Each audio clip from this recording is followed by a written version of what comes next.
자, 42페이지부터 가볼게. 자, 여기서부터는 화학 내용이고, 오늘 배울 내용은 좀 그냥 쉽고, 그냥 암기만 잘 하시면 될 것 같아. 그냥 원소의 주기성 부분이고, 바로 해볼게. 자, 첫 번째가 원소와 주기율표 부분이고, 일단 원소에 대한 정의, 그 다음에 주기율표에 대한 정의, 이렇게 나와 있는데, 먼저 이거부터 좀 얘기해 볼게. 우리가 기본적으로 이제 암기해야 할 주기율표들이 몇 개 있는데, 봐봐. 수소, 그 다음에 리튬, 베릴륨, 붕소, 탄소, 질소, 산소, 플로린, 네온 여기 위에 헬륨, 그 다음에 나트륨, 마그네슘, 알루미늄, 규소, 인, 황, 염소, 알곤, 칼륨, 칼슘. 여기 밑에는 브로민, 아이오딘 이렇게 있거든. 우리가 이거를 이제 주기율표라 얘기해주고,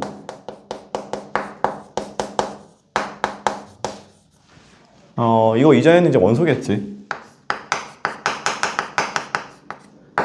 자, 먼저 해볼게. 원소의 정의는 물질을 구성하고 있는 기본 성분을 뜻해. 그래서 기본 성분이다. 뭐 특징으로는 약 110여 가지 있고, 110여 가지 정도 있고, 자연에 존재하고 있는 게 약 90여 가지, 인공적으로 만든 게 20여 가지. 뭐 이런 거 옛날에 배웠겠지. 중요한 건 이건데, 두 번째 해볼게. 그래서 사람들이, 예원아 봐봐. 사람들이 이러한 원소들을 이제 어떤 특정한 규칙을 가지고 배치를 한 거야. 그래서 이런 가로줄과 세로줄로 나눈 거거든. 이런 스타일로. 왜 이렇게 했는지는 이제 듣다 보면 알게 되는데, 일단 먼저 받아들이면 될 것 같아. 자, 첫 번째 볼게. 우리가 보통 그림 이렇게 줘요. 준 다음에 여기가 이제 주기, 이 부분이 족이라고 줘. 그래서 주기는 가로줄이고 족이 세로줄인데, 써볼게. 일단 첫 번째 가로줄을 우리가 1주기라고 해. 1주기. 두 번째는 2주기. 세 번째는 3주기. 네 번째는 4주기부터 어디까지 있냐? 7까지 있어. 알겠지? 두 번째 볼게. 두 번째는 족인데, 족 같은 경우에는 1족부터 18족까지 있거든. 그래서 1족, 그 다음에 2족. 조심해야 되는 게, 여기 붕소하고 알루미늄은 3족이 아니라 사실 여기 사이에 더 있는데 우리가 안 배우는 거야 지금. 그래서 원래 요 사이에 3부터 12족까지가 있는 건데, 건너뛰고 13족, 탄소는 14족, 15족, 16족, 17족, 18족 이런 식으로. 결론 뭐냐면은 세로줄인 족은 1부터 18족까지 있는 거야. 중간에 3부터 12는 없는 게 아니라 안 배운 거다라고 하셔야 돼. 없는 게 아니라 배우지 않는 거다. 우리가 언제 배우냐? 대학교 때 배워. 거기에 해당하는 원소들은 대학교 때 배운다. 왜 그때 배우냐? 규칙이 없어 일단 기본적으로. 그래서 그래. 우리가 보통 뭘 배울 때는 규칙을 가져야 배우는데 뭔가 좀 더 수월한데, 걔네들은 전이금속으로 규칙이 없거든. 그래서 조금 더 고등화학에서, 고등화학이라면 대학교에서, 고등화학에서만 이제 배우는 데가 3부터 12족에 해당하는 애들인 거야. 그래서 안 배우는 거야. 알겠지? 자, 그래서 이렇게 주기하고 족으로 이렇게 구분을 해놨고, 주기율표의 의미를 다시 보자면은, 주기율표, 얘는 뭐냐면은 어떠한 비슷한 성질이 같은 세로줄에 다시 반복된다는 의미를 가지고 있어요. 뭔가 주기성을 가진다는 의미를 가지고 있고, 예를 들자면 이런 거겠지? 예를 들자면, 자, 볼게. 리튬이랑 나트륨, 칼륨은 성질이 매우 비슷해. 그러니까 분명 다른 원소이긴 한데 어떤 얘네들의 화학적 성질은 상당히 비슷하거든. 상당히. 얘 제외하고. 그 다음에 베릴륨, 마그네슘, 칼슘도 어떤 화학 성질이 되게 비슷해. 마찬가지로. 근데 잘 배우진 않고.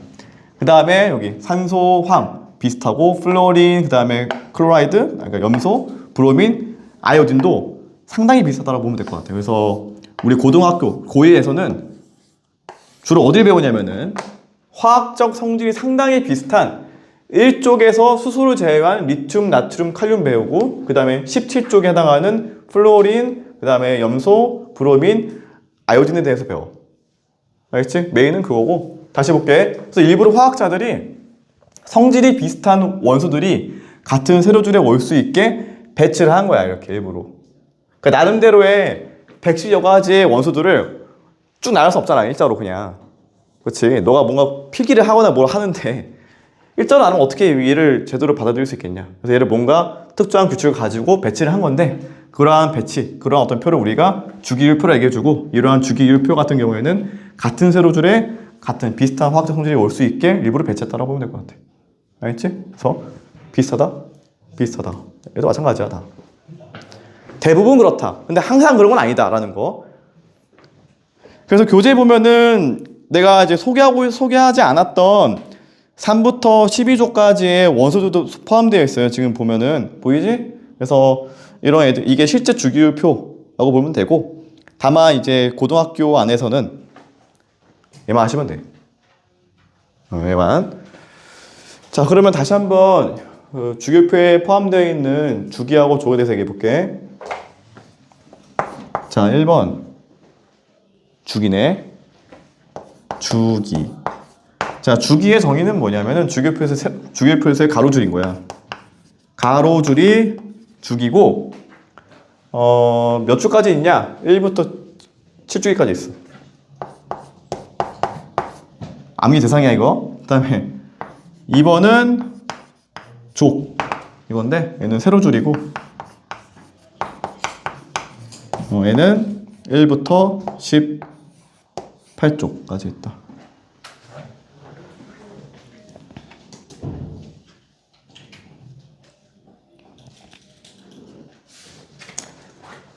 자, 그래서 넘어가서 볼게. 넘어가서 우리 조금 더 다시 주기율표를 보시면은, 주기율표 내에서는 크게는 두 가지, 작게까지 포함하면 세 가지 정도의 성질을 가진 원소들이 분류가 되어 있어요. 보면은 봐볼게. 색깔이 가장 진한 원소들이 주는 금속이고, 보이지? 주는 금속이고, 그 다음에 색깔이 조금 덜 진한 게 비금속, 가장 연한 색깔이 금속이지. 보다시피 원소들은 그래서 크게 두 가지를 분류할 수 있어. 볼게. 세 번째는 이제 뭐냐면은 원소의 분류예요. 원소의 분류. 크게는 두 가지. 자, 1번 금속. 그 다음에 2번 비금속. 3번은 약간 중요하진 않지만은 알아두면 좋을 것 같아. 준금속까지. 각각에 대해서 좀 특징들을 비교해 볼게. 일단 금속 원소는 어떤 특징을 가지고 있냐면 얘들은 전자를 잃고 양이온 되려는 경향이 강해. 기본적으로 얘들은 전자를 잃고 양이온 되려는 경향이 강하고, 비금속은 상대적으로 전자를 얻어서 이온 되려는 경향이 강하다. 중금속은 약간 금속과 비금속의 중간적 성질인 거야. 그래서 별도로 언급하지는 않아. 알겠지? 이런 성질을 가지고 있다. 그다음에 주로 어디에 위치했냐면은 주기표 상에서는 금속은 주로 왼쪽 혹은 중앙에 위치해 있고, 비금속은 주로 오른쪽에 위치해 있어. 위치도 중요하고, 그 다음에 실온에서 상태를 보시면은 주로 금속은 고체야. 대부분 고체 상태이고, 비금속은 주로 고체 아니면 기체야. 비금속은 주로 고체나 기체, 이런 상태를 가지고 있다. 여기서 또 단, 수는 액체, 단, 브로민 액체 나와 있지. 그래서 얘들 얘이기 때문에 중요해. 써볼게. 다 볼게. 자, 대부분의 금속은 고체야. 예원아 봐봐. 대부분의 금속은 고체야. 근데 예외가 있다면은 단, 수는 액체라는 거, 상온에서 액체라는 거. 그 다음에 비금속도 대부분 고체 아니면 기체인데, 마찬가지로 브로민, 여기 이놈 브로민은 또 액체라는 거. 요거 예외 좀 조심하시고, 그 다음에 특징 볼게. 특징은 금속은 광택이 있어. 기본적으로 광택이 있다. 광택이 있고, 비금속은 광택이 없다. 서로 반대되는 성질을 가지고 있고, 그 다음에 금속은 전기 잘 통한다, 열 잘 통한다. 금속은 전기 열, 전도가 좋아. 전도가 우수하다. 잘 통한다. 반면에 비금속은 전기나 열에 대한 전도성이 대체로 좋지는 않아. 그래서 낮다. 이렇게 좀 서로 반대되는 성질을 가지고 있어. 그 다음에 금속은 힘을 가하면 얘는 보통 구부러져. 부서지진 않고. 그래서 마지막 금속은 힘을 가하면은 얘는 주로 구부러진다. 힘을 가하면은 구부러진다. 이런 성질을 가지고 있고, 비금속 언급하진 않아. 굳이 얘들은 딱히 뭐 공통된 성질이 없기 때문에 굳이 얘기하진 않는다. 자, 여기서도 마찬가지로 하나 예외가 있는데, 자 볼게. 비금속이 대부분은 전기 열 안 통한다 했지만은 낮다라고 했지만은 통한 애가 있어. 또 누구냐? 바로 흑연이에요. 그래서 단 똑같이 단 흑연은 예외야. 알겠지? 그래서 이렇게 항상 시험 문제에서 내실 때 학교 선생님들은 예외 사항을 되게 좋아해. 특히나 화학은. 그래서 이런 예외를 잘 알고 있는 게 정말 중요하다. 준금속은 그냥 금속과 비금속의 어떤 중간적 성질로서 약간 금속의 성질도 가지고 있으면서도 아니면 비금속의 성질도 가지고 있어요, 동시에. 그래서 약간 그렇게 이해하시면 될 것 같아. 다만 누가 있는지는 알아야 돼. 누가 중금속이냐? 일단 교재에 나와 있는 붕소, 그 다음에 실리콘, 그 다음에 저마늄 이런 애들은 좀 알아두면 좋을 것 같아. 그래서 붕소, 실리콘, 그 다음에 저마늄 뭐 이런 애들은 좀 중요하니까 좀 하나 체크하시면 될 것 같아. 아, 비소까지. 이렇게 이런 애들이 대표적인 준금속이다.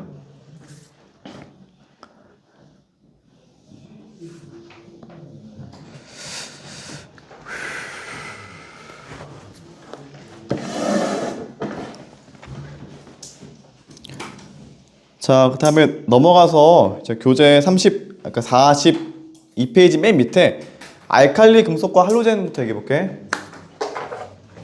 여기가 A 파트, 주기율표와 원소 파트였고, 두 번째 파트는 이제 알칼리와 할로젠이야.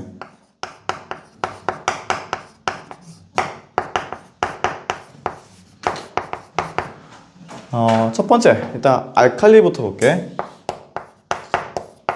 알칼리 금속이고,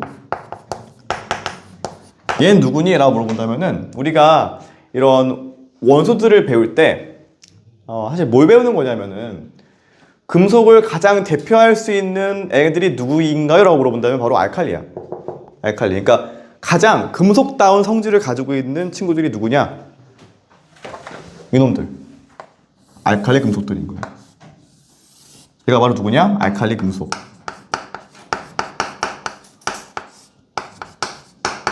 어디에 있어? 1쪽에 수소를 제외한인 거야. 그래서 써보면은 어디에 위치해 있니? 1쪽에 위치해 있고 단 수소 제외. 왜냐면 수소는 비금속이거든. 그래서 수소를 제외한 1쪽인 애들이 알칼리 금속이고, 그럼 누가 있냐? 리튬, 나트륨, 칼륨이 있어. 혹은 여기 밑에 루비늄까지 있어. 루비늄. RP. 그래서 누가 있냐면은 리튬, 그 다음에 나트륨, 칼륨, 뭐 학교에서 나올 수도 있어. 혹시나 루비늄까지. 루비늄은 이제 5주기에 속한 알칼리 금속이고, 뭐 워낙 근데 비싸고 흔치 않아서 실제 학교에서 실험할 수는 없어. 보통 학교에서 실험을 한다면은 나트륨 내지 칼륨 정도 실험할 수 있고, 아마 하더라도 나트륨 할 것 같아. 하더라도 칼륨 좀 위험해가지고 보통 아마 리튬, 나트륨 요 두 개 정도 많이 하는 것 같아. 얘는 위험해서 안 되고, 루비늄은 위험하기도 한데 더 위험하기도 하지만 비싸서 안 돼. 자, 이제 얘기해 볼게. 이제 얘들 특징에 대해서. 일단 이런 애들은 어떤 특징을 가지냐면은, 그러니까 이런 애들이 대표적인 금속의 특징인 거야. 일단 상온에서 고체야. 상온 고체고, 색으로는 은백색이야. 은백색이다 라는 특징을 가지고 있고요. 그 다음에 두 번째는 얘들 밀도가 낮아요. 기본적으로 밀도가 되게 낮은 편인 금속이면서도 되게 무르다. 그러니까 무르다는 얘기는 너가 쉽게 구부리거나 찢을 수 있어, 이 금속들은. 물론 다루기 쉽지 않겠지만 실제로는. 그래서 이런 성질을 가지고 있고 물도 낮은데 얼마나 낮냐면은 물보다 가벼워서 떠, 물 위에. 그래서 써볼게. 물에 뜬다. 물보다 가볍다. 그래서 물에 뜬다. 이렇게 까시면 될 것 같아. 세 번째 볼게. 이게 제일 중요한 정보인데 이 알칼리 금속은 반응성이 워낙 커가지고 자, 반응성이 엄청 커. 얘들은 엄청 커서 자, 두 가지 사건이 벌어져. 아마 학교에서 실험할 수 있어. 첫 번째, 공기 중에 두었을 때. 두 번째, 물에다가 집어넣었을 때 어떤 일이 터지는데 해볼게. 첫 번째는 공기 중에 있을 때, 두 번째는 물과 반응했을 때. 두 가지에서 얘기해볼게. 일단 공기 중에 넣어주면 어떤 일이 발생하냐면은 자 볼게. 예를 들자면 리튬이 공기 중에 산소와 만나면 Li2O가 되는 거거든. 이러한 어떤 화학 변화가 일어나. 이런 화학 변화가 일어나게 되는데 뭐 반응식 완성하게 된다면은 4개의 리튬이 하나의 산소 분자가 만나서 2개의 Li2O가 된다라고 쓰면 되겠지. 이거 개수 맞추는 거는 중3 때 했었고 혹시 잘 모르면 내가 다시 설명할 수는 있는데 기본적으로 반응물과 생성물의 원자의 종류와 수를 일치시키는 게 중3 때 배웠었던 화학 반응식 방법이었거든. 동일해요. 그래서 이거를 뭐 연습할 것까지는 없고 그냥 암기해. 두 번째 볼게. 두 번째는 물과 반응했을 때 케이스야. 그래서 만약에 리튬을 물에 넣었으면 어떻게 되냐? 물에 H2O거든? 물에 집어넣으면은 LiOH가 돼요. 그러니까 물 분자에서 일단 H를 빼가 하나. 그러면서 빼간 H가 어떻게 되냐? 빼간 H는 H2가 돼. 또. 그래서 이렇게 바뀌는데 요거에 대해서 화학 방식 완성하게 된다면은 자 볼게. 2 붙이고 리튬 2개니까 여기다 2. 그다음에 H가 여기다 2 하면 되겠네. 그럼 다 끝났다. 그러면 이제 H 4개, 2개, 2개, 4개, 산소가 2개, 산소가 2개. 맞지? 그래서 못하겠는데 하면은 외워. 너 보고 이거를 다 빈칸 준 다음에 물론 풀려고 하는 문제가 나오긴 하는데 방법은 외우시면 돼요. 일단. 자, 여기서 이제 해석해볼게. 이거는 실제 화학 반응식이고 눈으로 봤을 때 어떤 일이 벌어지냐? 먼저 순수한 리튬은 은백색이에요. 그 다음에 얘가 공기 중과 반응해서 뭔가 이런 일이 발생하면은 색깔이 약간 검게 바뀌어. 검게 바뀐다.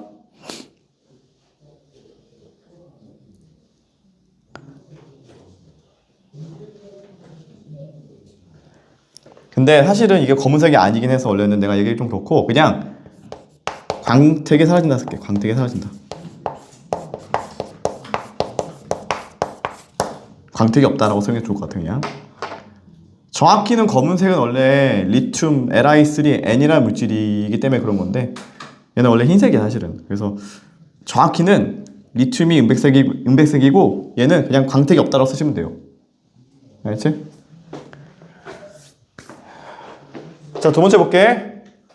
물과 반응할 때는 리튬이 물과 반응해서 LiOH가 되고 뭐가 나온다? H2 이제 가스가 나와. 그래서 얘는 이제 수소 기체고 뭔가 뽀글뽀글 나오게 되는 거고 이때 요 LiOH 볼게. LiOH의 요 OH는 염기성 물질이야 이게.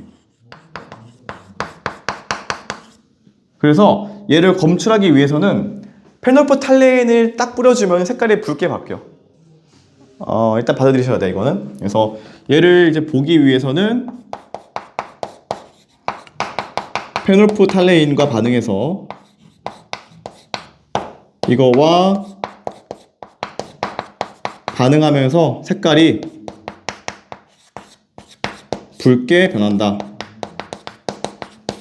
다시 너가 물에다가 페노프탈린을 좀 뿌려놔. 그 다음에 리튬을 뿌려. 반응해. 어떻게 된다? 색깔이 붉게 바뀐다. 알겠지? 그래서 결론이 뭐냐면은 이런 리튬이 물과 반응할 때 혹은 알칼리 금속이 물과 반응할 때는 뭐가 된다? 이러한 수용액이 뭐가 된다? 영성된다. 영미성. 이게 결론인 거예요. 이건 리튬 말고 나머지 동일해. 나머지 동일하게도 이제 나트륨, 칼륨도 동일하다. 이 반응식은. 그래서 리튬 다리에다가 나트륨, 칼륨 대체가 가능해. 바로 하나 더 얘기해볼게. 이 반응성 같은 경우에는 매우 크다라고 알려져 있긴 한데 그러면은 리튬, 나트륨, 칼륨, 루비듐 4개에 대해서 비교해볼게. 결론이 뭐냐? 결론은 반응성은 리튬보다는 나트륨이 더 크고 나트륨보다는 칼륨이 더 크고 칼륨보다는 루비듐이 더 커. 그렇다는 얘기는 유자 봐봐. 그렇다는 얘기는 공기 중에 두었을 때 광택이 사라지는 순서 그거는 얘가 제일 빨라. 그러니까 루비듐이 제일 광택이 빠르게 사라지고 동일하게 물에 넣었을 때 폭발하거나 이렇게 기체가 나오는 경우도 루비듐이 가장 격렬해. 알겠지? 그래서 이렇게 정리하면 알칼리 금속은 될 것 같아. 자, 넘어가서 할로젠 볼게.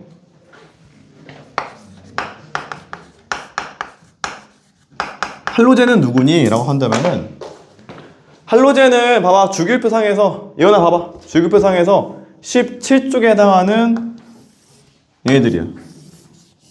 얘들이 할로젠. 할로젠은 비금속 원소들이고 가장 비금속다운 애들이라고 보면 될 것 같아. 얘들이. 그래서 얘들에 대한 정의부터 보자면은 얘들은 17쪽이고 일단 위치는 17쪽에 위치해 있고 후보군으로는 플로린, 염소, 브로민, 아이오딘 4가지가 할로젠에 속해 있다. 자, 그 다음에 얘들 특징 볼게. 이제 1부터 뭐 2, 뭐 3 볼게. 첫 번째, 얘들은 상온에서 기체, 액체, 고체야. 그래서 자, 상온에서 다시 볼게. 이게 기체는 누구니? 플로린과 염소고, 그 다음에 액체는 브로민이고, 그 다음에 고체는 아이오딘이다. 그래서 기체, 플로린, Cl, 그러니까 FCl이고, 액체는 Br, 그 다음에 고체는 I. 이렇게 구분 지을 수 있고, 색깔도 달라. 그래서 옅은 노랑, 그러니까 플로린은 옅은 노랑, 그 다음에 염소는 노랑, 그 다음에 브로민은 젓갈색, 아이오딘은 보라색 및 암적색 이라고 보통 배워. 그래서 교재 색깔에 대해서는 써있지. 그래서 색도 여기 옅은 노랑, 플로린은 옅은 노랑, CL은 노랑, 그 다음에 BR은 젓갈색, 그 다음에 I는 보라색. 이런 식으로 좀 암기할 때 팁이 있다면은 봐봐. 내려갈수록 색이 진해져. 옅은 노랑, 젓갈색, 보라색. 이렇게 암기하면 좀 편리한 것 같아. 틀릴 것 같진 않고. 그 다음에 두 번째 볼게. 두 번째는 이제 그게 색이었지 뭐. 그게 색이고. 색 있다 라는 거. 그 다음에 세 번째. 얘도 동일하게 반응성이 매우 커. 조심해야 되는 게 자, 알칼리 어떠다? 알칼리 뭐하다고? 반응성 크다. 동일하게 할로젠도 반응성 큰 거야. 알겠지? 그래서 반응성이 크다는 거. 어떤 반응이니? 라고 물어본다면은 반응성이 크다 라고 하고 있고, 어떠한 반응이냐? 자, 볼게. 교재에 있는 거 볼게. 첫 번째, 나트륨과 격렬하게 반응하면서 열과 빈댄다. 그래서 두 가지가 있어. 첫 번째는 이 알칼리와 만나면 격렬히 반응해. 알칼리와 반응 이렇게 하는 것도 있고, 그 다음에 수소와 반응하는 것도 있어요.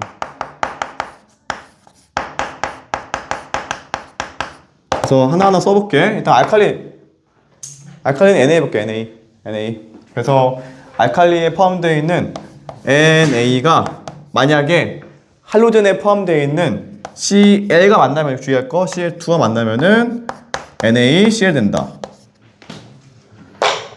자, 볼게. 여기서 맞추면 계속 맞추면 2 하면 되는데 여기서 한 가지 좀 그런 게 있어요. 왜 얘는 또 Cl2냐? 원래 그래.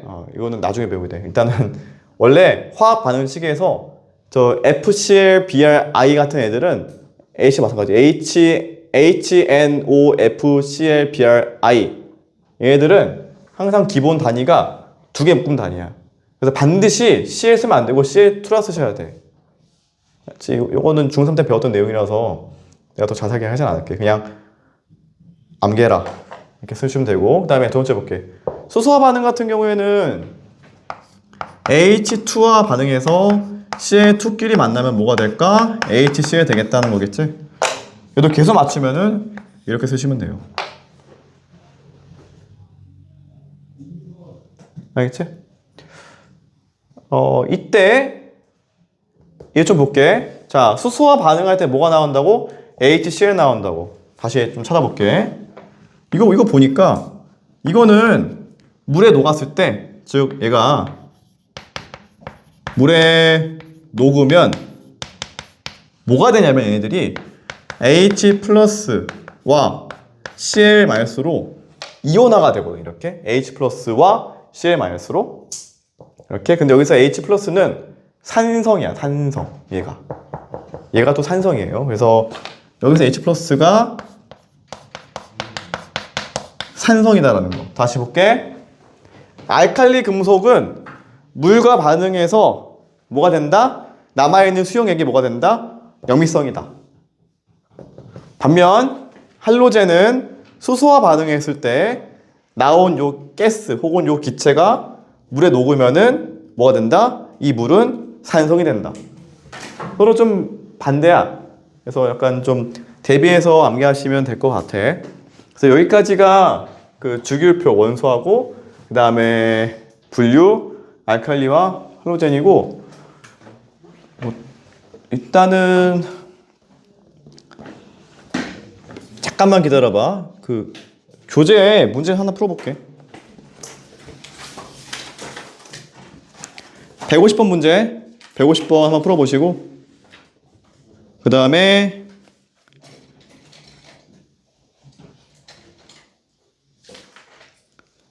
165 풀어볼래? 150, 그 다음에 165번 같은 문제.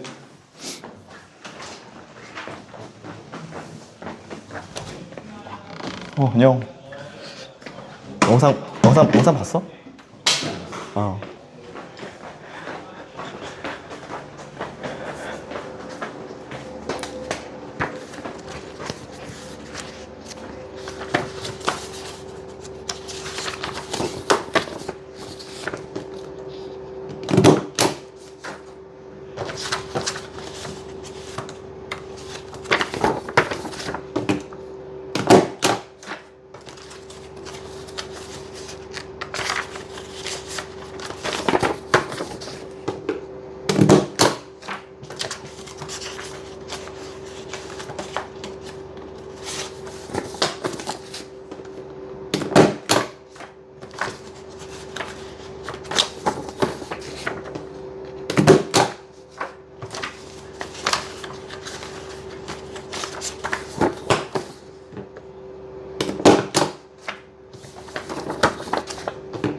숙제.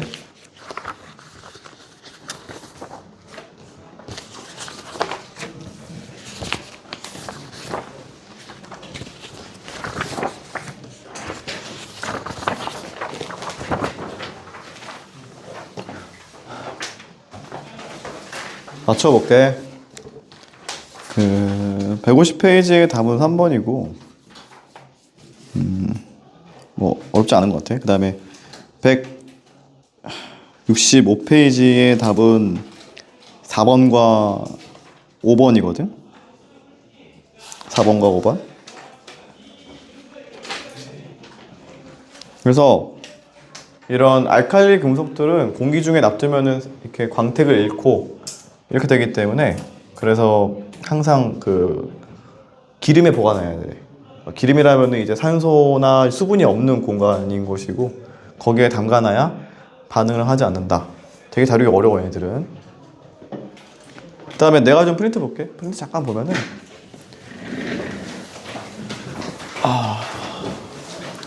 동일하게 오늘 이제 배운 내용들이 포함되어 있는 학교 기출 문제인데, 근데 여기서 오늘 안 배운 것도 있어. 사실은 그 전자 배치 부분을 안 배웠기 때문에 그 부분만 제외하고 문제를 풀면 될 것 같은데, 내가 불러줄게. 그래서 자, 풀 것만 얘기해줄게.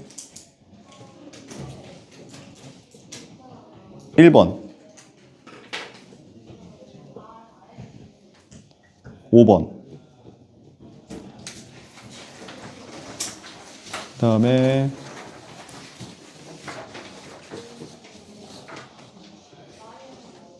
풀 게 별로 없어 아직은. 10번,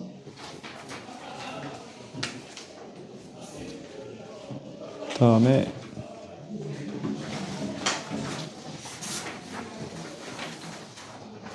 17번,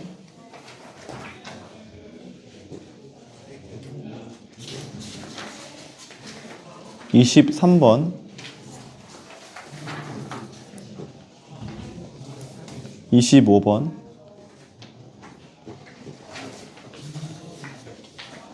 28번, 29번, 30번,